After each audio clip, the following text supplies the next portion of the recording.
আসসালামু আলাইকুম রহমতুল্লাহ। সুপ্রিয় দর্শক, 24-এর স্বাধীন দেশে স্বাধীনের পর অবৈধ মেয়র হলো ইশরাক হোসাইন। আপনারা জানেন যে 5 বছর আগে ঢাকা দক্ষিণ সিটি কর্পোরেশন নির্বাচনের আদালতেরা রায় দিয়েছে যে ইশরাক সাহেব নাকি বৈধভাবে মেয়র হয়েছেন, তাকে মেয়র দিয়ে দিয়েছে বৈধভাবে। অথচ হাসিনার আমলে নির্বাচনগুলোই ছিল অবৈধ। তো তাহলে বৈধভাবে ইশরাক কিভাবে মেয়র হয়? তো এখন আমাদের প্রশ্ন, যদি ইশরাক যদি মেয়র হয় বৈধভাবে, তাহলে তো সর্বনার পীরও বৈধ হবে, কারণ সর্বনার পীরও বরিশাল সিটি কর্পোরেশন নির্বাচন করেছিল। আপনারা স্ক্রিনে দেখতে পাচ্ছেন, হাসিনার অধীনে নির্বাচন অবৈধ ছিল কিন্তু মেয়র হওয়া বৈধ। জনাব ইশরাক হোসেনের মতো 2020 সালের নির্বাচন অবৈধ, কিন্তু ওই নির্বাচনে অনুযায়ী তিনি মেয়র হলেন, এটা বৈধ। দর্শক, এটা তো আমাদের মুখের কথা নয়, আপনারা আইনজীবীর মুখে শোনেন। আইনজীবী বলতেছে যে নির্বাচনটি অবৈধ ঘোষণা করেছে এবং ইশরাক হোসেনকে বৈধ মেয়র ঘোষণা করেছে। নির্বাচনটিকে অবৈধ ঘোষণা করেছে এবং ইঞ্জিনিয়ার ইশরাক সাহেবকে মেয়র হিসেবে ডিক্লেয়ার দিয়েছে। ওই নির্বাচনটিকে অবৈধ ঘোষণা করেছে এবং ইঞ্জিনিয়ার ইশরাক সাহেবকে মেয়র হিসেবে ডিক্লেয়ার দিয়েছে। তো আমরা দেখলাম যে যেই দলই হালকা একটু ক্ষমতা পায় তারাই কিন্তু ক্ষমতার অপব্যবহার করে। তো এখন বিএনপি ক্ষমতায় যায়নি, তার আগে সে অবৈধভাবে যে নির্বাচন হয়েছিল হাসিনার আমলে, সেটা এখন বৈধতা দিয়ে সে এখন মেয়র হচ্ছে। তো তাহলে এরা যদি ক্ষমতায় যায় কি হবে সেটা আপনারা চিন্তা ভাবনা করে দেখেন। আর আরেকটা কথা হলো, ইশরাকের পক্ষে রায় আসাতে বিএনপি পাড়ায় আনন্দের বন্যা বয়ে যাচ্ছে। ইশরাক গাড়িতে চড়ে সম্বর্ধনা দিচ্ছে যে আমি মেয়র হয়ে গেছি। এদিকে আবার হিরো আলম আবার জেকে বসেছে যে ইশরাক যদি মেয়র হয় আমি কেন এমপি হতে পারবো না। এ নিয়ে হিরো আলম এবং বিএনপির সমর্থকদের মধ্যে তুমুল একটা ঝগড়া চলতেছে সোশ্যাল মিডিয়ায়, যে হিরো আলমের সমর্থকরা মূর্খ, এরা বোঝে না সংসদ তো ভেঙে দেওয়া হয়েছে, তুই কিভাবে এমপি হবি। আর সংসদের আইন আর সিটি কর্পোরেশনের আইন আলাদা, এই কারণেই ইশরাক মেয়র হয়েছে। মেয়র সিটি কর্পোরেশনের নির্বাচন হওয়ার পর 1 মাসের মধ্যে যদি কেউ মামলা করে যে নির্বাচন সুষ্ঠু হয়নি, তারপরে আদালত সেটা দেখবে, দেখার পরে এই রায় দিয়েছে। তো দর্শক, ইশরাক যখন এই রায়টা পেল তখন তিনি কি বলেছেন এবং বিএনপির নেতাকর্মীরা কি বলছেন তার একটু সামান্য ভিডিও আপনাদের দেখাবো।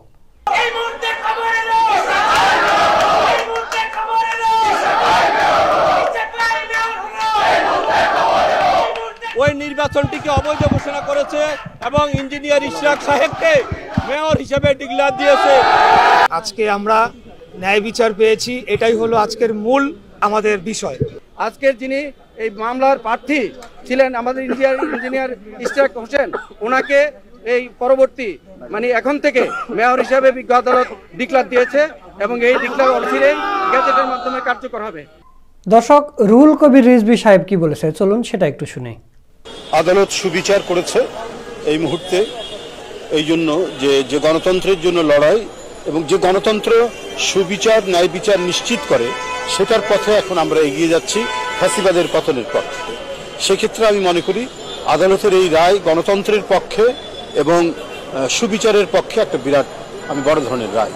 দর্শক, আপনারা রুহুল কবির রিজভী সাহেবের বক্তব্য শুনলেন। তো এখন আপনাদের একটা ফেসবুকের পোস্ট দেখাবো, সেটা হচ্ছে যে ফেজ দ্য পিপুলের সাইফুল সাগর ভাই একটা পরামর্শমূলক পোস্ট দিয়েছে ইশরাক হোসেনকে উদ্দেশ্য করে। এটা আমার কাছে 100% সহমত মনে হয়েছে যে সাইফুল সাগর ভাই ঠিকই বলেছেন। এটা যদি ইশরাক সাহেব মানে তাহলে ইশরাক সাহেবের জন্য ভালো হবে। আমি মনে করি এটা মানা উচিত। দর্শক, আপনারা এই পাশে দেখতে পাচ্ছেন, আমি একটু আপনাদের পড়ে শোনাই। সাগর ভাই লিখেছেন যে ইশরাক হোসেন 10 বার ইলেকশন করলে 10 বারই জয়ী হতেন নিঃসন্দেহে, কিন্তু কোর্টের অর্ডারে মেয়র হওয়ার তার মেয়র পদটি নিয়ে জীবন একটি খোঁচা সইতে হবে। আপনি সুসময়ে আদালতের রায়ে মেয়র, যতই তিনি মামলা করুক বা না করুক, আওয়ামী লীগের পতন না হলে আদালত এই সিদ্ধান্ত দিতেন না, এটা সবাই বিশ্বাস করে। জি দর্শক, এই লাইনটা দেখেন, যতই তিনি মামলা করুক বা না করুক, আওয়ামী লীগের পতন না হলে আদালত এই সিদ্ধান্ত দিতেন না, এটা সবাই বিশ্বাস করে। তো হাসিনা যদি এই দেশে থাকতো তাহলে কি আদালত এই রায় ইশরাকের পক্ষে দিত? কখনোই দিত না। যদি হাসিনা আরও 15 বছর 41 সাল পর্যন্ত থাকতো তাহলে কি ইশরাক মেয়র হতে পারতো? না, হতে পারতো না। তাহলে ইশরাককে মেয়র হওয়ার জন্য সবচাইতে বেশি অবদান কাদের? ছাত্রদের।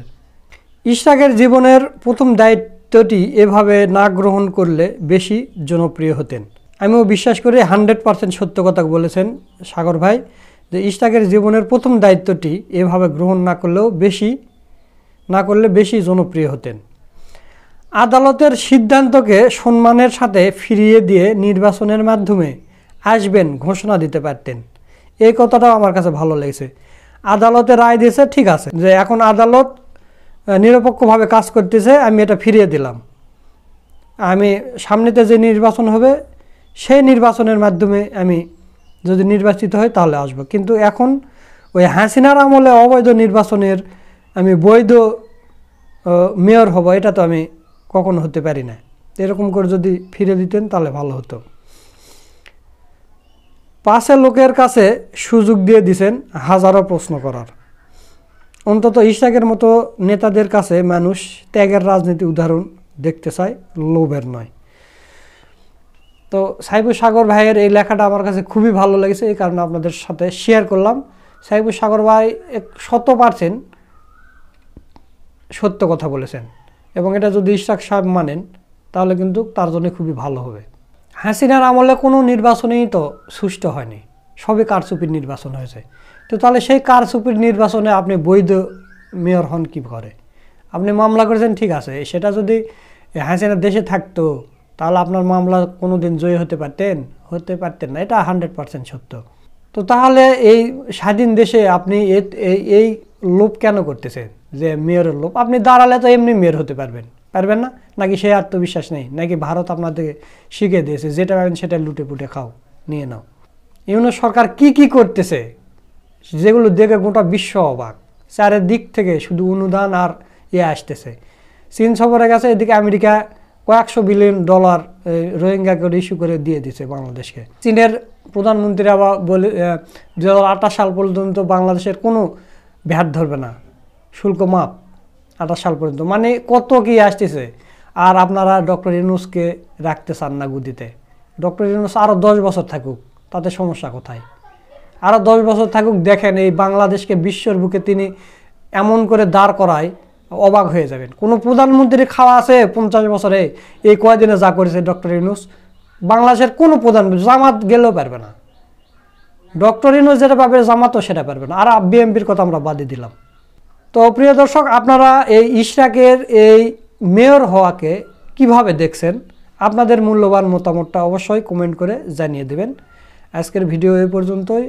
ভিডিওটা ভালো লাগলে শেয়ার করবেন। সকলকে ধন্যবাদ। আসসালামু আলাইকুম ওয়া রাহমাতুল্লাহ।